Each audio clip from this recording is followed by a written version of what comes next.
Hi, ಎಲ್ರಿಗೂ ನಮಸ್ಕಾರ. Hema's YouTube diary YouTube ಚಾನಲ್ಗೆ ಎಲ್ಲರಿಗೂ ಸ್ವಾಗತ. ನನ್ನ ಹೆಸರು ಹೇಮಾ ನಾಯ್ಕ್. ನಾವಿವತ್ತು ಎಲ್ಲಿ ಬಂದಿದ್ದೇವೆ ಅಂದರೆ ಅದೇ ನಮ್ಮ ಕರಾವಳಿಯ ರಾಣಿ ಕಾರವಾರ ನಗರಕ್ಕೆ ಬಂದಿದ್ದೇವೆ. ಅಲೆಗಳ ಸದ್ದು, ತಂಪಾದ ಗಾಳಿ ಮತ್ತು ಸುಂದರ ಸೂರ್ಯಾಸ್ತ ಈ ಎಲ್ಲವೂ ಒಂದೇ ಸ್ಥಳದಲ್ಲಿ ಸಿಗೋದು ಅಂದರೆ ಅದು ನಮ್ಮ ಕಾರವಾರ. ಇವತ್ತು ಆ ಸುಂದರ ಕ್ಷಣಗಳನ್ನು ನಿಮ್ಮ ಜೊತೆ ಹಂಚ್ಕೊಳ್ತಾ ಇದ್ದೀನಿ. ಮಿಸ್ ಮಾಡದೆ ಪೂರ್ತಿ ವಿಡಿಯೋನ ನೋಡಿ. ಹಾಗೆ ವಿಡಿಯೋ ಇಷ್ಟ ಆದರೆ ಲೈಕ್, ಕಮೆಂಟ್, ಸಬ್ಸ್ಕ್ರೈಬ್ ಮಾಡೋದನ್ನು ಮರಿಬೇಡಿ. ಕಾರವಾರ ಕರ್ನಾಟಕದ ಉತ್ತರ ಕನ್ನಡ ಜಿಲ್ಲೆಯ ಪ್ರಮುಖ ನಗರ. ಇದು ಅರಬ್ಬಿ ಸಮುದ್ರದ ತೀರದಲ್ಲಿದ್ದು ಸುಂದರ ಕಡಲ ತೀರಗಳಿಗೆ ಪ್ರಸಿದ್ಧವಾಗಿದೆ. ಕರ್ನಾಟಕದ ಗೋವಾ ಅಂತಲೂ ಇದನ್ನು ಕರೆಯುತ್ತಾರೆ. ಕಾರವಾರವು ಗೋವಾದಿಂದ 50 ಕಿಲೋಮೀಟರ್ ದೂರದಲ್ಲಿದೆ. ಇಲ್ಲಿನ ಸುಂದರ ಕಡಲ ತೀರಗಳು, ಹಚ್ಚ ಹಸಿರಿನ ತಾಣಗಳು ಪ್ರವಾಸೋದ್ಯಮವನ್ನು ಇನ್ನಷ್ಟು ರಂಗು ತಂದಿದೆ. ಹಾಗಾಗಿ ಸಾಕಷ್ಟು ಸಂಖ್ಯೆಯಲ್ಲಿ ಪ್ರವಾಸಿಗರು ಕಾರವಾರದತ್ತ ಮುಖ ಮಾಡುತ್ತಾರೆ.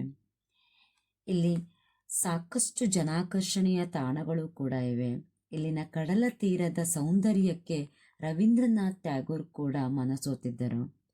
ಪ್ರಕೃತಿಯಿಂದ ಪ್ರೇರಿತರಾಗಿ ಇಲ್ಲಿ ಹಲವು ಕವನಗಳನ್ನು ಬರೆದಿದ್ದಾರೆ. ಹಾಗಾಗಿ ಇವರ ಹೆಸರಿನಲ್ಲೇ ರವೀಂದ್ರನಾಥ್ ಟ್ಯಾಗೋರ್ ಕಡಲ ತೀರ ಅಂತ ಪ್ರಖ್ಯಾತಿಯನ್ನು ಕೂಡ ಪಡ್ಕೊಂಡಿದೆ. ಕಾರವಾರ ನನಗೇನು ಹೊಸ ಅನುಭವ ಅಲ್ಲ. ತುಂಬ ಸಲ ಬಂದಿದ್ದೇವೆ, ಓಡಾಡಿದ್ದೇವೆ. ಜೊತೆಗೆ 2 ವರ್ಷ ಇಲ್ಲೇ ಓದಿದ್ದೀನಿ ಕೂಡ. ಆ ಮೆಮೊರೇಬಲ್ ಡೇಸ್ ಅಂತೂ ಮರೆಯೋ ಹಾಗೇನೇ ಇಲ್ಲ. ಆದರೆ ನನ್ನ ಮಗನಿಗೆ ವಿಶೇಷ. ಯಾಕೆ ಅಂದರೆ ಇಲ್ಲಿರೋ ವಾರ್ಶಿಪ್ ನೋಡಬೇಕು ಅನ್ನೋ ಕ್ಯೂರಿಯಸ್ ಅವನಿಗೆ. ಹಾಗಾಗಿ ನಾವಿವತ್ತು ಕಾರವಾರ ಬಂದಿದ್ದೇವೆ. ಏನು ಮಾಡಿದ್ವಿ ಡೇ ಎಲ್ಲ ಸ್ವಲ್ಪ ನೋಡೋಣ ಬನ್ನಿ. ಫಸ್ಟ್ ಹೋದದ್ದೇ ವಾರ್ಶಿಪ್ ನೋಡೋದಕ್ಕೆ ಟಿಕೆಟ್ ತಗೊಂಡು ಎಂಟರ್ ಆದ್ವಿ. ಟಿಕೆಟ್ ಪ್ರೈಸ್ ಏನು ಜಾಸ್ತಿ ಏನಿಲ್ಲ, ಪರ್ ಹೆಡ್ 20 ರೂಪೀಸ್ ಅಷ್ಟೇ. ಆದರೆ ಟೈಮಿಂಗ್ಸ್ ಇದೆ. ಮಾರ್ನಿಂಗ್ 10 AM ಟು 1 PM, ಹಾಗೆ ಆಫ್ಟರ್ನೂನು 1 PM ಟು 6 PM. ಇಲ್ಲಿ ನೀವು ನೋಡ್ತಾ ಇರೋದು ಯುದ್ಧ ಹಡಗು ಹಾಗೂ ಯುದ್ಧ ವಿಮಾನ. ಇವು ನಮ್ಮ ದೇಶದ ನೌಕಾಪಡೆಯ ಭಾಗ. ಈ ಹಡಗುಗಳನ್ನು ನಮ್ಮ ಕಡಲ ತೀರದಲ್ಲಿ ಸ್ವಲ್ಪ ದೂರದಿಂದ ನೋಡೋ ಅವಕಾಶಗಳಿವೆ. ಆದರೆ ಅದರ ಒಳಗಡೆ ಹೇಗಿರುತ್ತೆ, ಏನೆಲ್ಲ ಇರುತ್ತೆ, ಆ ಎಕ್ಸ್ಪೀರಿಯನ್ಸನ್ನು ನಾವು ಇಲ್ಲಿ ಮಾತ್ರ ಮಾಡಬಹುದು. ಇದು ಸಾಮಾನ್ಯ ಹಡಗು ಅಲ್ಲ, ಇದು ನಮ್ಮ ದೇಶದ ಶಕ್ತಿ. ಯುದ್ಧ ಹಡಗು ಸಮುದ್ರದ ಮಧ್ಯದಲ್ಲಿ ನಮ್ಮ ದೇಶವನ್ನು ಕಾಪಾಡೋದಿದರ ಕೆಲಸ. ಇದು ಇಂಡಿಯನ್ ನೇವಿಯ ವರ್ಗವಾಗಿದೆ. ಹಾಗೆ ವಿಮಾನ ಕೂಡ ಸಾಮಾನ್ಯ ವಿಮಾನಗಳಲ್ಲ, ಯುದ್ಧ ವಿಮಾನ ಇದು. ಈ ಯುದ್ಧ ವಿಮಾನ ಮತ್ತು ಹಡಗನ್ನು ಈ ಥರ ಎಕ್ಸ್ಪೀರಿಯನ್ಸ್ ಮಾಡೋದೇ ಒಂಥರ ಭಯ ನೋಡಿ. ನನ್ನ ಮಗ ಅಂತೂ ಇದೇನು ಅದೇನು ಅಂತ ಕ್ವಶನ್ ಮೇಲೆ ಕ್ವಶನ್ನು ಮಾಡ್ತಾನೆ ಇದ್ದ.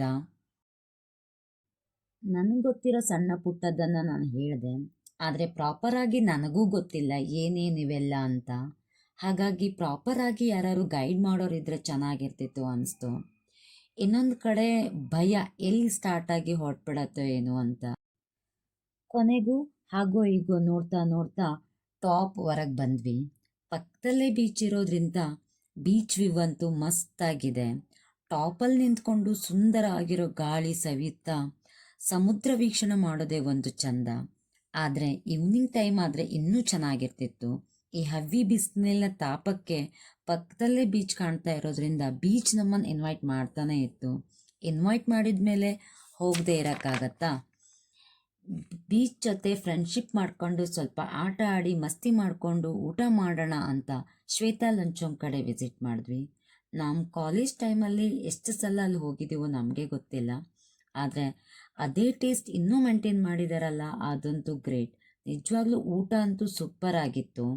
ಊಟ ಮುಗಿಸ್ಕೊಂಡು ಸ್ವಲ್ಪ ರೆಸ್ಟ್ ಮಾಡಿಕೊಂಡು ಸ್ವಲ್ಪ ಶಾಪಿಂಗ್ ಮಾಡಿಕೊಂಡು ಮತ್ತೆ ಕಾಳಿ ರಿವರ್ ಕಡೆ ಹೊರಟ್ವಿ. ಕಾಳಿ ವಾಟರ್ ಪಾರ್ಕಲ್ಲಿ ಸ್ವಲ್ಪ ಟೈಮ್ ಸ್ಪೆಂಡ್ ಮಾಡಿದ್ವಿ. ಅಲ್ಲಿಂದ ಕಾಳಿ ಬ್ರಿಡ್ಜ್ ನೋಡೋದೇ ಒಂದು ಚಂದ. ತಂಪಾದ ಗಾಳಿ, ನೀರು, ಏನೋ relief.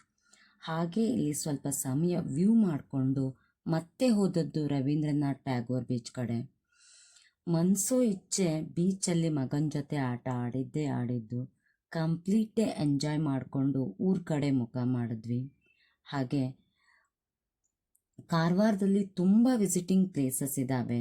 ದೇವಬಾಗ್ beach, island, Sadashivgad fort, Majali beach, aquarium, temples, ಈ ಥರ ಸಾಕಷ್ಟು ಪ್ಲೇಸಸ್ಗಳು ಇಲ್ಲಿದ್ದಾವೆ. ಪ್ರವಾಸಿಗರು ಕಾರವಾರ ಹೋಗ್ಬೇಕಂತಂದರೆ ಅಕ್ಟೋಬರ್ನಿಂದ ಮಾರ್ಚ್ವರೆಗೆ ಹೋಗೋದು ಉತ್ತಮ. ಬೇಸಿಗೆ ಸ್ವಲ್ಪ ಬಿಸಿ ಜಾಸ್ತಿ, ಮಳೆಗಾಲದಲ್ಲಿ ಮಳೆ ಜಾಸ್ತಿ, ಹಾಗಾಗಿ ಚಳಿಗಾಲ ಟೈಮಲ್ಲಿ ಉತ್ತಮ ಆಯ್ಕೆ ಅನ್ಕೋತೀನಿ. ನಾವು ಯಾವುದೋ ಕೆಲಸದ ಮೇಲೆ ಬಂದಿದ್ವಿ, ಜೊತೆಗೆ ಸಣ್ಣ ಟ್ರಿಪ್ ಮಾಡಿಕೊಂಡು ಹೊರಡ್ತಿದ್ದೀವಿ. ನಿಮಗೂ ಅವಕಾಶ ಸಿಕ್ಕರೆ ಖಂಡಿತ ಇಲ್ಲಿ ಭೇಟಿ ಕೊಡಿ ಅಂತ ಹೇಳ್ತಾ ಈ ಲಾಗ್ ಇಲ್ಲಿಗೆ ಮುಗಿಸ್ತಾ ಇದ್ದೀನಿ. ಇಷ್ಟ ಆದರೆ ಲೈಕ್ ಮತ್ತು ಸಬ್ಸ್ಕ್ರೈಬ್ ಮಾಡೋದನ್ನು ಮರಿಬೇಡಿ. ಬಾಯ್, ಮುಂದಿನ ವಿಡಿಯೋದಲ್ಲಿ ಸಿಗೋಣ.